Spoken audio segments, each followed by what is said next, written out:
Hey everybody, Nick here, and today I got a review for you of this little guy right here. This is the Oz Machine Co Roosevelt pocket knife. So first off though, before I go any further, I want to thank my Patreon patrons very, very much. Not only do they make the channel possible with their financial and frankly just general support, but they're also gems, and they make it possible for me to look at something like this and go, yeah, I should order one of those for the channel without really a hesitation. It's very kind of you what you do when you make the channel possible. I also want to thank very much my buddy Ashton, who actually was on the books for this knife and decided, you know what, he wasn't going to do it, and so he offered me his spot in the books. This allowed me to get one of these guys much sooner than I would have otherwise if I had just, gotten in line with everybody else, right? So thank you very much for that, Ashton.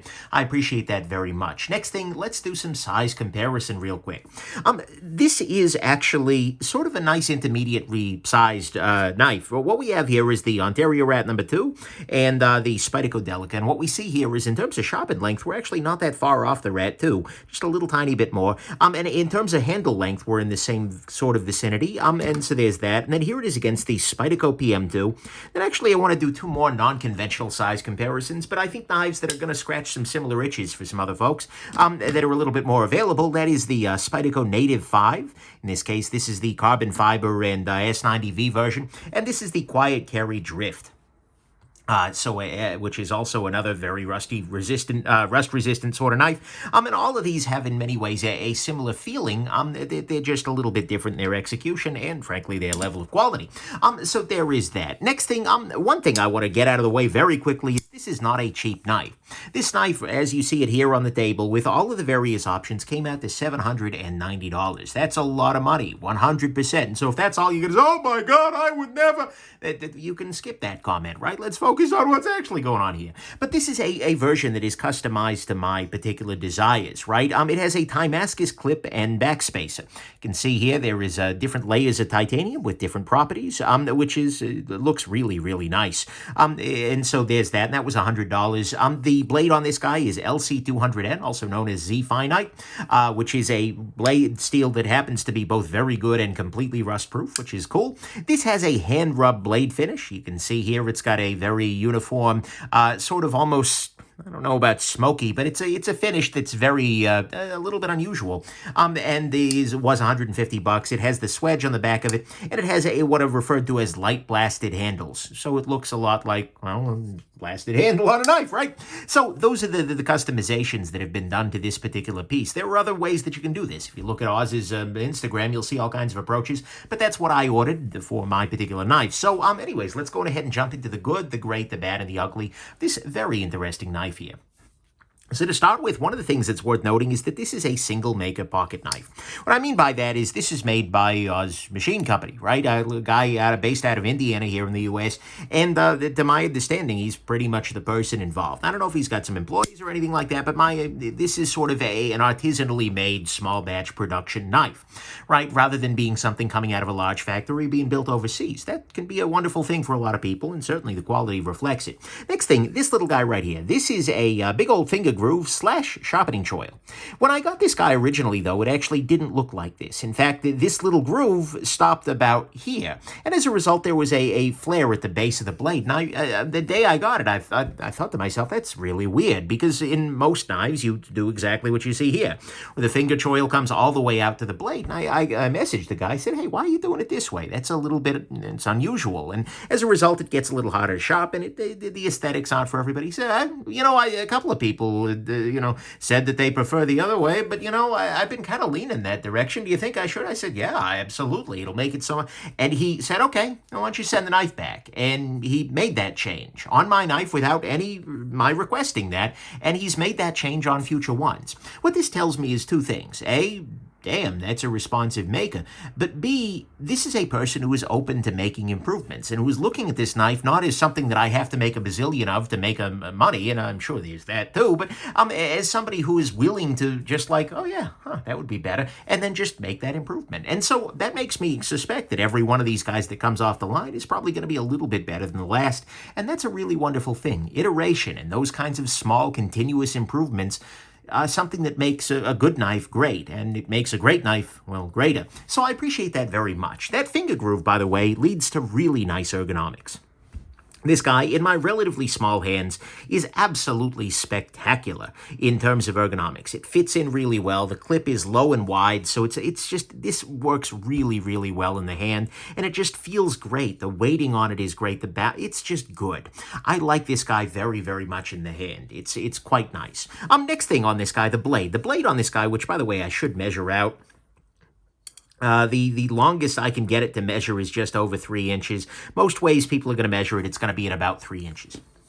But nonetheless, this is a very nice little blade. Not only does it come out to a very, very nice and thin edge on both the kind of dimensions here, and not only does it have a really nice sharp factory finish, but the steel here is LC200N. In fact, the knife is rust-proof all around. There are some other options for blades, but I chose LC200N because I like the idea of a rust-proof knife. It's just kind of a nice thing, low maintenance, and because it's a really nice steel. It sharpens really well. It strops up. I'm a fan of LC200N. So that's a choice I made, but I think I made a really good choice with it. And the blade on this knife is really, really good. It is a spectacular cutter, and the edge put on it is great. And it's also worth noting that the shape on this is a little bit sort of blunted in the front, but that actually can be very nice because you get a little bit of a surface there for scraping in this kind of a way, which I do appreciate very much. So having that little bit of rounding on the front is very nice, and it emulates some blade shapes I like a great deal. So that's very, very good. Next thing, the clip on this guy is good. Not only is the clip attractive and also internally screwed. Note there's no screws on the outside here, but the clip is actually quite excellent just as a pocket clip. The contact area is above the lock bar cutout here, which is a nice little detail, but it works well in the pocket. It has good securing and whatnot, and actually the knife carries very well in the pocket too. If I put this guy up next to the Spyderco Delica, what we see here is that size-wise, this actually comes in feeling just about the same size. It's a little bit wider in a couple of places, but it's a little bit shorter. This ends up carrying not so different from the Delica, and as a result, especially given the fact that it is a relatively lightweight pocket knife, all things considered, with a 3-inch blade coming in at right about 3 ounces, 3.08 ounces, this just carries really, really well. And so this was just a pleasure to have in the pocket, not just for cutting, but for carry as well. I also want to say it's nice to be able to customize a knife these days. A custom knife is a thing that these days has become blurrier than ever because the number of makers who are willing to actually just take your, like, okay, what do you want? What do you want? What do you want? What, here's your menu of options, etc. That's growing smaller and smaller. And this is a person who still does that. In run up to my order, he said, okay, I'm going to be able to turn to your order next week. What do you want? We talked it out. He said, you know what? You might do this. You might, and, gave me some guidance. But ultimately, I got to choose the colors here. I got Nick choosing blue titanium? No. Anyways, but it's nice to be able to actually do a little bit of customization to the knife, to be able to choose the options you want rather than the maker's choice model that is kind of taken over, especially from makers who are relatively hyped. And so I like seeing that a lot. Actually, another thing I like seeing a lot of the great details here. There are a lot of really nice things. I mean, to start with, I appreciate the fact that he's numbering them. It's a little detail, but it is a very nice thing because not only does it give each one a little bit more identity, quite literally, but it just lets you see how things have grown over time, and it's just good. It's got the hidden clip screws, which I appreciate very much. The screws are inside of there. You've got internal milling, copious internal milling. If you watch this assembly, you'll see all kinds of internal milling up in there, which is a beautiful thing. It has a very nice polish, not only on the edge of the blade, but also on the inside of the hole here that you are flicking. This is a perfectly chamfered hole for flicking. You can see this area here is not only good and, well angled and whatnot, but he's actually put a little bit of a polish on there to make sure that's extra smooth, which I appreciate very much. The factory edge on this guy is beautiful. I mean, you can see here it is a mirrored edge from the factory. I've done a little cutting with it, so don't, actually, I've done a fair bit of cutting with it. This was a garden helper for a couple of days at one point. But nonetheless, it's a very, very nice thing. The jimping is very good. And actually, one note here, take a look. You got the jimping here. You got the jimping on the handle. And the jimping on the blade perfectly aligns with the jimping on the handle when the knife is open. Did it need to be that way? Nope. Am I glad it's that way? Yep. Nicely done, Oz. That's beautiful. But it actually peters out where the jimping needs to shrink. Otherwise, you'd have ergonomic issues with them. Yeah, it's a really, really nice thing. And keeps this back angle relatively relatively smooth, which is a beautiful thing. And then just frankly, the Timascus itself was done very, very well here. This is actually a black Timascus. So there's another material, which I believe to be Zirc in there. But nonetheless, it is you can see you've got this very nice layery sort of look to it. And it ends up creating something that is, I think, very attractive and kind of cool. So, to me at least, I think he did a really good job with the Timascus, generally speaking. Then finally, on the good side, you'll watch this assembly to get a closer look at this, but this is a knife that has not just one detent ball, but it has two detent balls right next to each other. No, I'm looking for a flashlight, not Loctite. If we look inside of this handle here, what we're going to see are those two balls right underneath there. Yeah, those two balls are not only the detent balls, but when I lock the knife open, what you're going to see here is that they are actually the lock bar insert as well. Those two ceramic balls are also the lock face for the knife. So this is sort of something, it's akin to what we've seen in like the Chris Reeve, I think Umnumzan does this, as well as the Sebenza, the Nkosi line, I believe, also does this. It's a very, very nice little touch, and the detent on this ends up being uniquely excellent. It's just a very, very good detent. And so I like very much the fact that you're not only seeing something new and different, oh yeah, right there. See, you can see the two balls right there kind of sticking off. That's a beautiful thing. I appreciate it very much. So to me, all of the good here is that there's that ceramic lock bar interface, which works great with no lock stick or anything like that. Beautiful detent. It's got great details, great customization options from the maker. It's got a nice clip. It's LC200N. The guy is very open to changes and improvements, which will make this only get better over the line. It's got solid ergos, a very nice sharpening choil finger groove generally, and it is a single maker made in the States here. On the great side to me, though, 100% is the action of this pocket knife. This is a pocket knife that has a spectacular action. What I mean by that is the process of deploying the knife. Now, you can, of course, pinch it open, two-handed open, but the best way to deploy this knife is using your index or, in some cases, middle finger, depending on your preference. But you basically put your finger in this little groove here, and then you extend your finger. You flick it out, kind of like that, right? And what you do is you pop it out of there. A little awkward to do it on a camera, but this deploys beautifully in that way. This is an absolutely spectacular flicky knife. It is super smooth. And I say that as a person who is a connoisseur of knife smoothness. This is among the smoother pivots. It's just so beautifully glassy. It's amazing in that way. And that double detent makes for a very, very nice detent. This is one of my favorite, if not my favorite, pocket knife that is meant to be flicked. That finger flick works better here than I've seen it work anywhere else. And it's just so damn smooth and mechanically nice that, oh yeah. So this is a really, really nice action. This is, as far as flicking knives go, if not the top of the batch, damn near the top of the batch. Like, I can't think of anything offhand that equals this. And so that's really nice. This is just an amazing, amazing action, and I think it's one of the things that makes this guy stand out from the pack, so to speak, is just that action is great. And so to me, that is the great. On the bad side, there are some bad things here, and, at this price point, I'm going to nitpick because it's a high price point. One of the things that's, I wouldn't necessarily say bad about it, but you got to keep in mind is that this is relatively subtle, right? If you look at his Instagram, he's done a bunch of them, and I've actually kind of configured this guy to be a little bit more of a sleeper, to not, I don't want to go full-time Damascus, full dress Damasteel. I figured I'd go with something a little bit more utilitarian with a touch of fancy, right? But the thing is, this doesn't have the same feeling. If you were to hand this to somebody and say, hey, check this knife out, it doesn't have the same feeling of, wow, this must be expensive, that something like, for instance, this guy might have. This is the Alliance Designs half-dress mini Slim Pickens. This is a knife that you hand it to somebody, they're going to be like, whoa, that's probably expensive. With this guy, actually, I suspect a lot of people would be caught off guard by the price of this guy. They'll probably recognize the action if they're any kind of knife collector nerd, but for the most part, this is going to be something that appeals a little bit more to collectors rather than being something that's just like prima facie right there. Oh my God, this thing is pricey. And so, it's subtle. I don't think that's a bad thing necessarily, but if you're looking for something very, very fancy, then this isn't necessarily going to be it on the surface. Next thing, one area where I think I'd like to see a little bit more iteration is right in this groove right here. I'd like to see this edge broken just a little tiny bit more. It's not sharp particularly, but it could definitely be rounded off a little bit more, and it would be a little bit more comfortable as you are, not as you're gripping it. As you're gripping it, it's fine, but as you're adjusting your grip to grip it, occasionally you'll catch on that. This is a Nitpick, but this is also a pricey knife, so there you go. Next thing, the hand rub finish on this guy is very nice, and actually I'm going to clean it up just a little bit more here using a little bit of eyeglass cleaner so you can get a sense of exactly what the hand rub looks like here. The hand rub finish is very nicely done.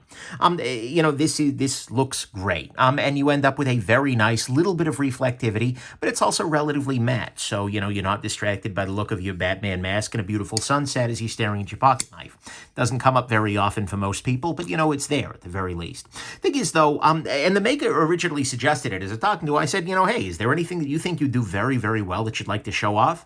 Because, oftentimes that's something I'll offer if I'm ordering something from a maker, I'd be very happy to see them see their best on channel, right? But it's definitely there, but it is a little bit on the expensive side, right? The hand rub on this guy was an extra $150, and it's certainly very attractive, but I don't know that I would pay for that again.